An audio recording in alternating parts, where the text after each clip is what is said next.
ने जो युद्ध के समय मुझे ज्ञान सुनाया था, श्रीमद् भगवद गीता जिसको कहते हैं, वो बुद्धि के दोष से मैं भूल गया।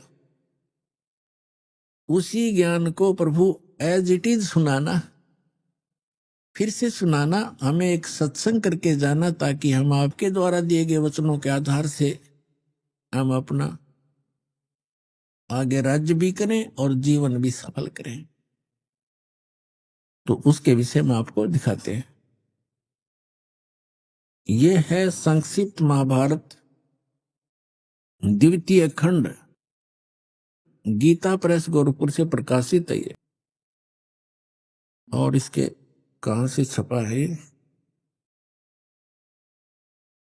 इसके अनुवादक भी वही हैं, द्वितीय खंड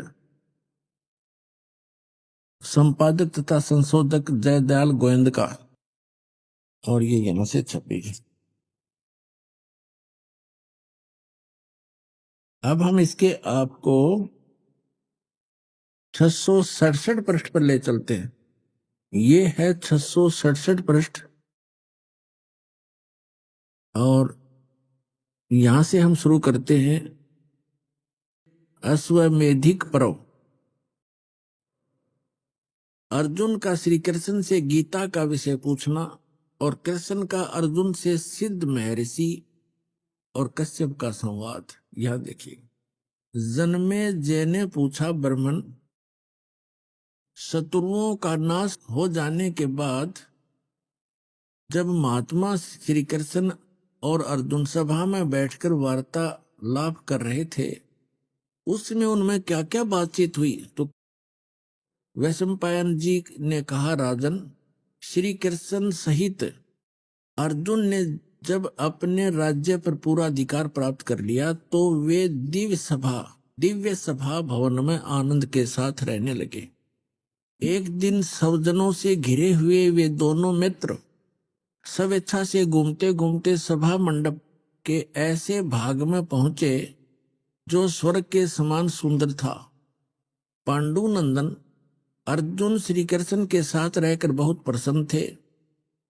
उन्होंने एक बार उस रमणीय सभा की ओर दृष्टि डालकर भगवान से ये वचन कहा, देवकी नंदन, जब युद्ध का अवसर उपस्थित था उसमें मुझे आपके माध्यम का ज्ञान और ईश्वरीय स्वरूप का दर्शन हुआ था, किंतु केशव, आपने स्नेहवश पहले मुझे जो ज्ञान का उपदेश किया था वह इस समय बुद्धि के दोष से भूल गया है। उन विषयों को सुनने के लिए बार बार मेरे मन में उत्कंठा होती है। इधर आप जल्दी ही द्वारका जाने वाले हैं, अतः पुनः वह सब विषय मुझे सुना दीजिए। अब कहने का भाव ये है कि अर्जुन कह रहा है कि कृष्ण जी से कि आपने युद्ध के समय जो मुझे गीता वाला ज्ञान बताया था, मैं बुद्धि के दोष से भूल गया, मुझे वही ज्ञान फिर बताओ। अब श्री कृष्ण जी क्या कहते हैं, देखिए, वैशंपायन जी कहते हैं, अर्जुन के ऐसे कहने पर वक्ताओं में श्रेष्ठ महातेजस्वी भगवान श्री कृष्ण ने उन्हें गले से लगाकर इस प्रकार उत्तर दिया। श्री कृष्ण बोले, अर्जुन, उस समय मैंने तुम्हें अत्यंत गोपनीय विषय का श्रवण कराया था। अपने सर्वोपभूत धर्म सनातन पुरुषोत्तम तत्व का परिचय दिया था और नित्य लोकों का भी वर्णन किया था, किंतु तुमने जो अपनी नासमझी के कारण उस उपदेश को याद नहीं रखा, यह जानकर मुझे बड़ा खेद हुआ। इन बातों को अब पूरा पूरा समझ होना संभव नहीं जान पड़ता। श्री कृष्ण जी के बोल हैं, ये सुन जानते पढ़ियो। पांडुनंदन, निश्चय तुम बड़े श्रद्धाहीन हो, तुम्हारी बुद्धि अच्छी नहीं जान पड़ती। अब मेरे लिए उस उपदेश को ज्यों का त्यों दोहरा देना कठिन है, क्योंकि उस समय योग युक्त होकर मैंने परमात्म तत्व का वर्णन किया था। पुण्यात्माओं, ये भी एक विचलित आत्मा होती है।